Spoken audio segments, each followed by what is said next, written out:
Hello and welcome to the Life and Legacy program brought to you by the Merryman House Domestic Crisis Center, where we are committed to saving, building, and changing lives. I'm so glad you've joined us today for today's program, because we're going to be talking about a powerful partnership that has now been forged to help make the residents of Paducah, McCracken County that much safer, and specifically a way to empower victims to begin to move in a way that will literally save their lives. I'd like to welcome to the program today Melinda. I'm from the Paducah Police Department. Thank you so much for being here. Melinda, some viewers may be watching today's program and the terms lethality assessment are not going to be new terms, because you and I have sat down and we've talked about this topic before. Yes. And so I just want to take a brief moment to let you introduce yourself and what you do with the police department, and to just, if you could, give an overview of this partnership that we've had now for about a year. And then once we kind of give them the background, I'd like for us to talk about the exciting data that we're now getting back in around this partnership. So tell the folks who you are and what you do and how have we come together in this way. My name is Melinda Baltz. I'm with Paducah Police Department.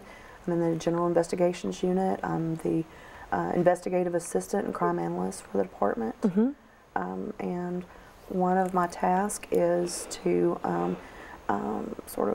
go through all the data from the Lethality Assessment Program that we have with you all now, and also to try and help train others in using the program.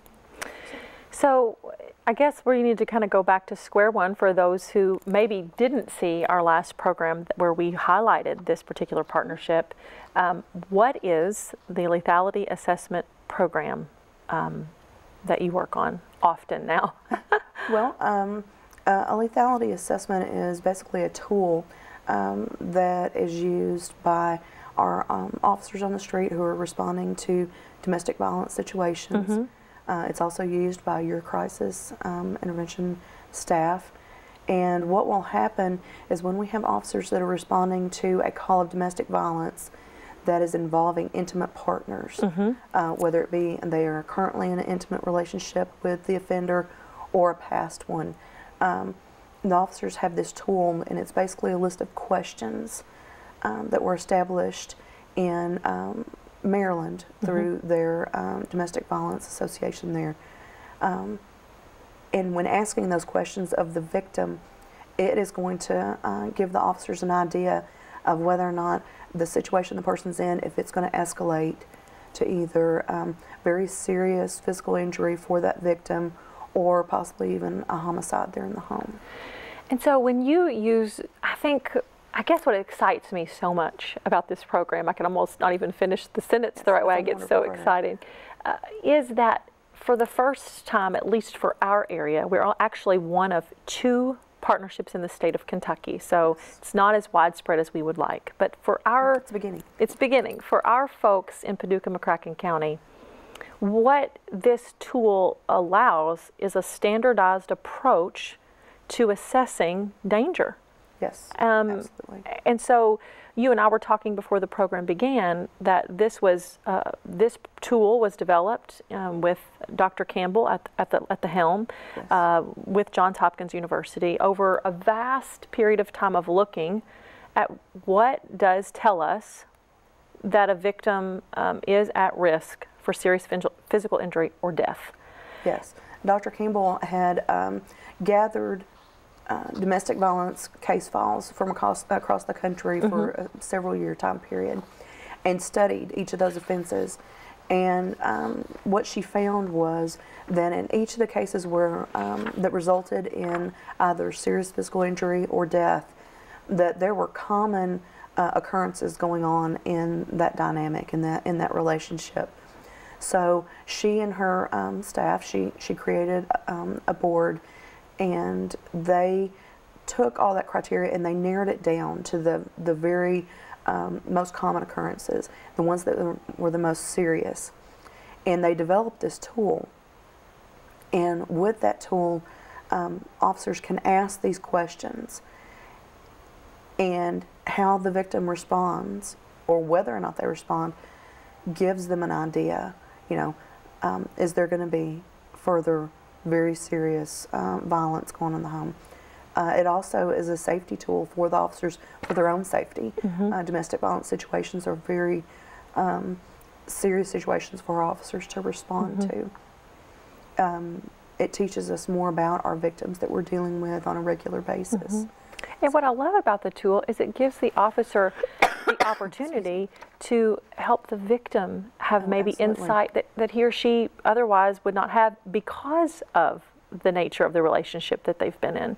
And so just a couple of examples for our viewers that come straight off of the screening tool. So the officer goes on the call and then is able to administer an 11-question questionnaire to the victim that will involve questions. These are the top 3, I guess, correlates to that high risk and lethality. Has he or she ever used a weapon against you or threatened you with a weapon? Yes or no, or will not answer. Has he or she threatened to kill you or your children? And do you think he or she might try to kill you? And so if any of those top 3 are answered yes, what happens? Well, that automatically triggers the protocol. And what that means is that the officer, who in the past, about the only tool that they had to be able to use to assist the domestic violence victim and their family was to give them a number to the shelter. Now the officer is able to, right then in the presence of the victim, call the shelter and speak with the crisis operator there in real time, right there with the victim when this is going on. Tell them how, tell that operator how the victim has answered the questions, let them know what's going on, and the victim can right then speak with the crisis operator. And the operator can offer them services through the shelter, can help them form a safety plan, and can help them make decisions, you know, that's going to affect their safety right then. You know, that's not been available in the past. Officers, a lot of them, one of their main complaints has been, I wanted to do more and I've never had the opportunity, I've never had the ability to be able to do more for these victims, and now they can right then. And I just guess when you think about asking a first responder to go into that situation, which is certainly what their job is and what they're willing to do, to equip them with as many tools as necessary is always a good thing. But in this particular type of situation, I would imagine that giving an officer or first responder something more concrete and objective versus a subjective trying to go on their gut, so if you would, on what they need to do next, only enhances communication and collaboration and cooperation between all parties involved, including the domestic violence program itself. Yes, yes. A couple of the other things we see, if they don't answer yes to the top 3, then there are an additional 8 questions that if they answer 4 of those, then it also triggers the protocol. Correct. And what I love about it is at the very bottom it says, is there anything else that worries you about your safety? So there's an open-ended response that the officer asks the victim to try to gather information. And perhaps one of my favorite, I guess, allowances in the protocol is there still is the option for the officer to say, you know what, the tool itself isn't telling me, but there's something about this I can't get settled on, and the officer can screen them in on his or her own. Yes, that is so important. To be able to give the officer that type of discretion. Yes. That, you know, they have, like you said, that gut feeling that I know something else is going to happen. What else can I do? And they can still screen them in and get those services for them right then. It's I think, one of the most important parts of the tool. I can tell you, sometimes the way I have to balance my hats here on this program is to be the host and to also you know, ask the questions. But in this particular case, you know, as the executive director of the Merryman House, I can speak to the feedback I've received from our crisis staff that say it is such a wonderful thing to be able to have that open communication and collaboration and cooperation with law enforcement, that when we're speaking to victims that they directly link with us, there's some sort of validation that comes to victims when a uniformed officer says, I am worried that this could go very badly for you, and you are at high risk for physical assault, severe danger, or death. And because I believe that, I'm going to stand here and I'm going to call on your behalf, and I'm going to work with you to link up to those resources. To me, it is one of the most empowering displays of giving this crime the credence and the weight that it should get in response. Could you spend a little time, and then we'll take a break, but could you spend a little time? There might be some viewers that say, gosh, that sounds like a really awesome idea. I bet you only use it like once a year, because there's not an issue of domestic violence in our community that would merit such a comprehensive and methodical response. What would you say? Well, I would say that is not true, unfortunately. There is an issue with domestic violence here, but it is across the United States. Mm-hmm. Here in Paducah, out of all the assaults that we see each year, right at 50% is related to domestic violence. Okay. So there is a need here to move forward and to try and see what we can do to not just respond when an offense has happened, but try to see what we can do to further prevent other offenses of domestic violence. And this is one of the only tools that I've seen, because not only does it give you the assessment itself, mm-hmm. but it puts services into practice. It puts education into practice mm-hmm. for not only the victims, but for their family mm-hmm. members, mm-hmm. For the community, for the officers themselves. Mm-hmm. So this is a much used tool. Mm-hmm. But we're glad that it's there, that we have that option, that we have mm-hmm. that tool to be able to use, and we're starting to see some positive results. And I certainly want to spend some significant time there when we do come back from the break on not only just the issue of domestic violence in general, but then what is the data that you've been analyzing? What is it showing in terms of the effectiveness of this tool?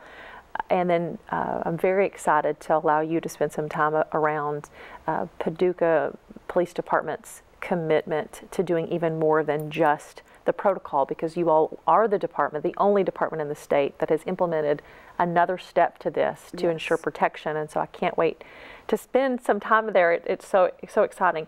Before we take a break, I do want to for the victims that are watching our program today, I do want to go ahead and give a voice to a couple of these other questions for the sheer purpose of bringing attention to the issue and how it plays out within a relationship. Mm-hmm. So one of the questions is, has he or she ever tried to choke you, which we know is highly correlated with lethality.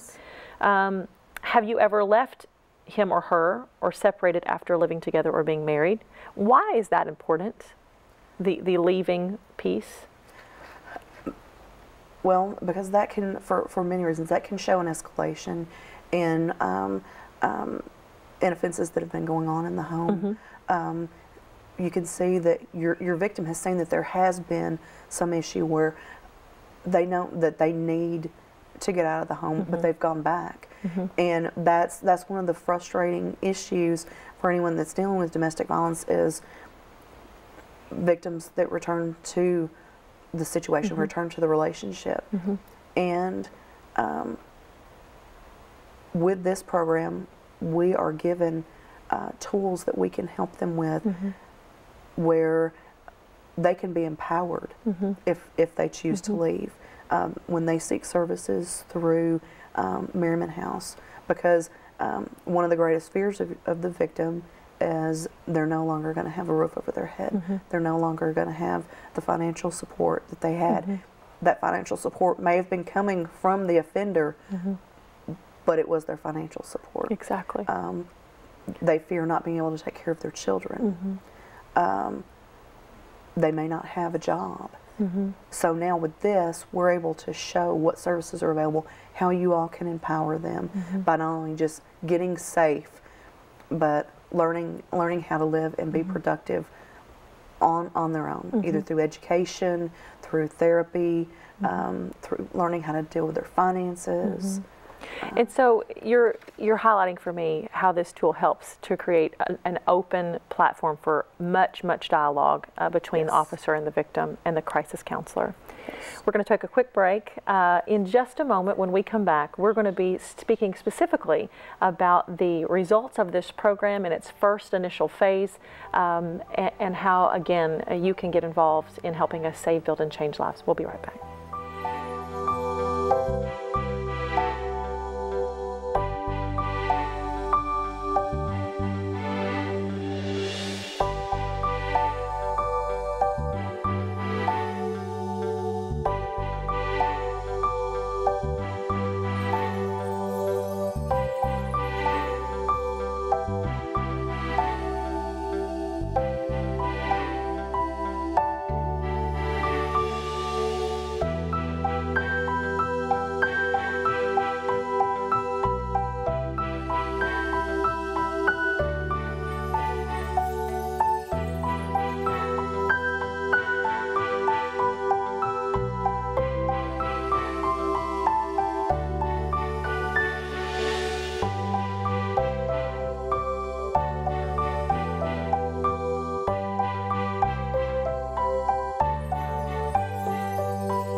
Welcome back to the Life and Legacy program. I'm your host, Mary Foley, and I'm talking with Melinda today from the Paducah Police Department about just the power of partnership. So, Melinda, we've been just talking about the lethality assessment tool and that partnership that we received with a grant from the Maryland Network Against Domestic Violence to begin to bring something to our area that has never been used.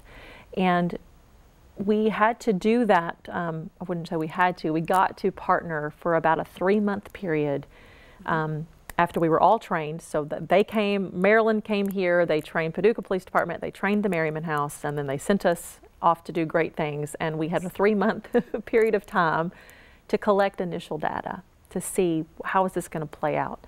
And I do believe, after talking with the lead of that program in Maryland, that they were very pleased with how the start we got off to.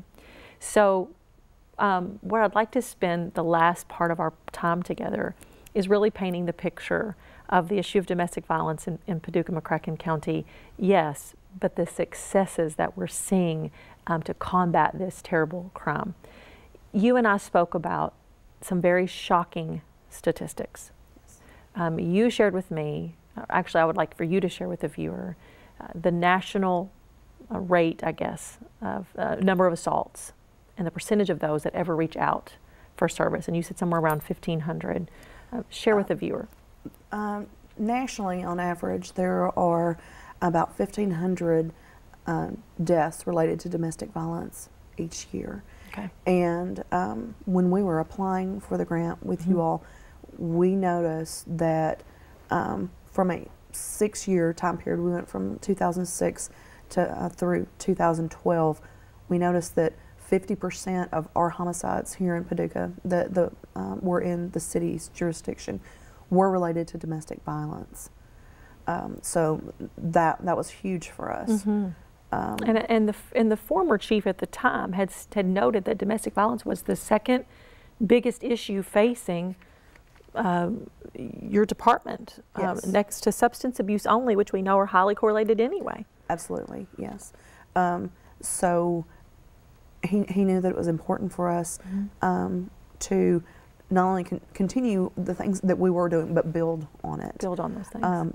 See what we could do, and we knew one of the things that we had to do was work with our community, make partnerships in the community. So it was important for us to strengthen our partnership with you all, which has brought a lot of success to this program. Of course, we've partnered also with some churches in the community, other community partners such as social services. You know, let them know about some of the program that we had started. Also, we worked closer with the prosecutors in these cases. They are very supportive of the new Lethality Assessment Program. It helps them be able to provide stronger cases in court, stronger prosecution of the cases, because more information is gathered just by using this tool. Because it's a standardized, research-based tool. Yes. And so it gives that really objective, concrete links to support what we know to be true, but just in a comprehensive way. Yes. In the first 3 months, within the program, 90 screens were administered. Of those 90 screens administered, 68% spoke to a hotline worker, which means that 68% would have screened in as high danger. High danger. Now, here's the piece that when I grabbed a hold of it, I couldn't believe, and I think it was actually the Maryland Coalition that helped me to piece this together. Right around 4% or less of victims who are killed at the hand of an intimate partner ever reach out for any type of service. Yes. Less than 4%. Less than 4%. So of those who we now know were categorized as being high risk to be killed or severely physically injured, 68% of those identified spoke to a hotline worker. Yes.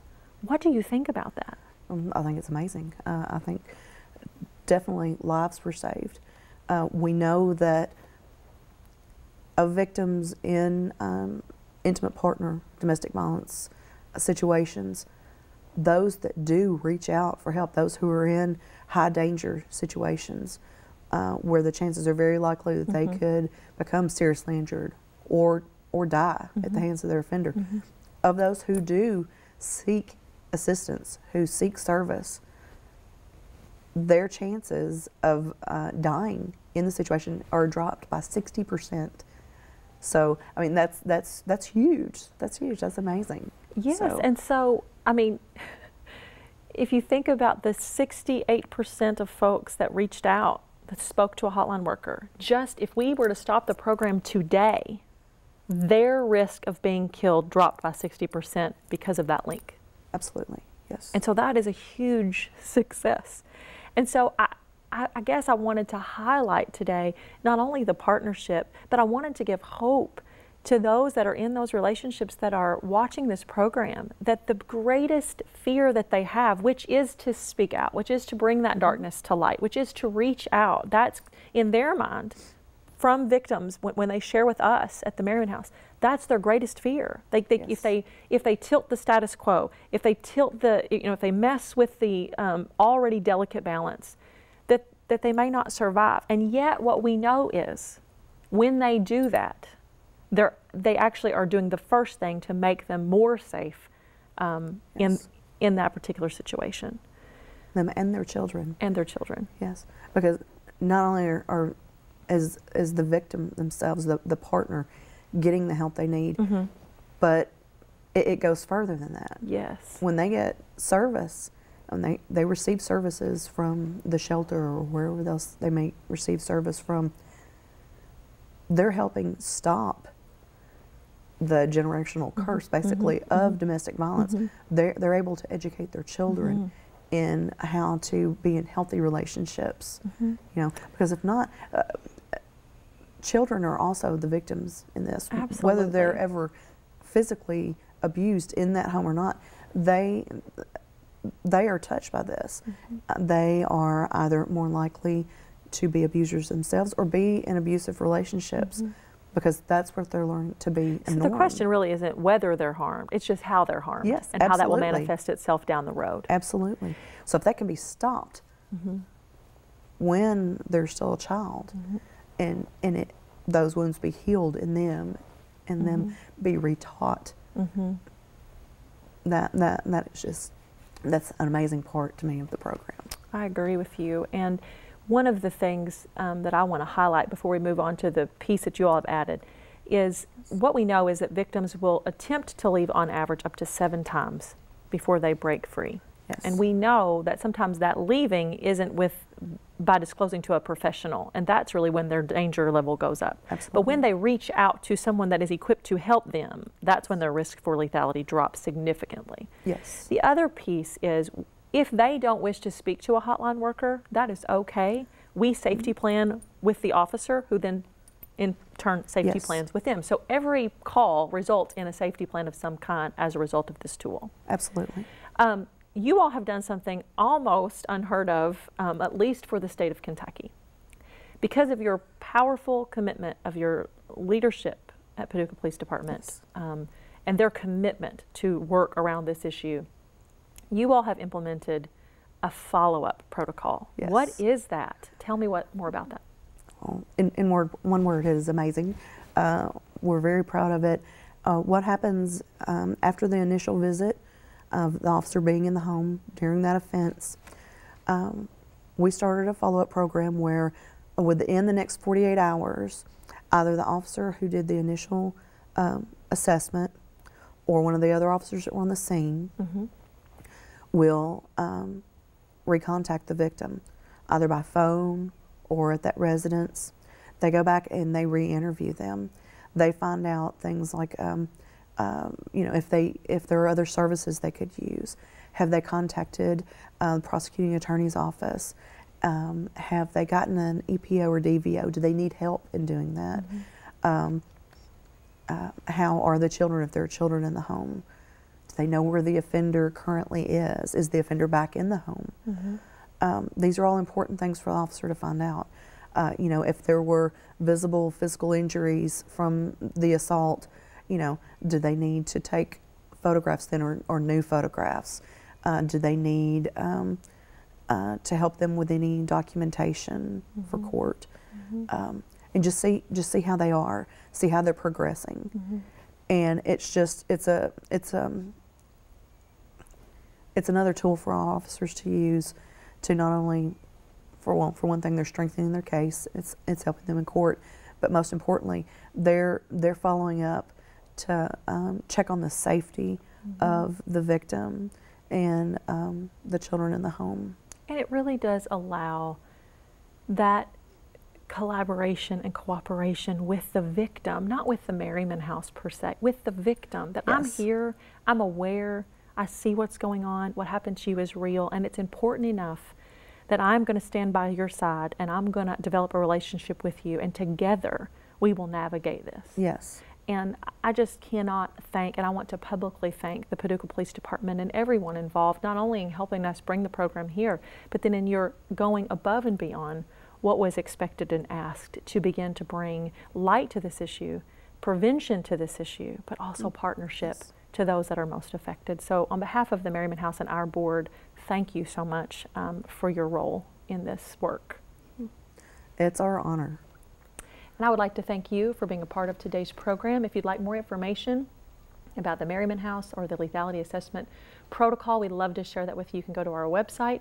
And until we see one another again, we'd like for you to consider how you can do your part to help us save, build, and change lives. We'll see you next time.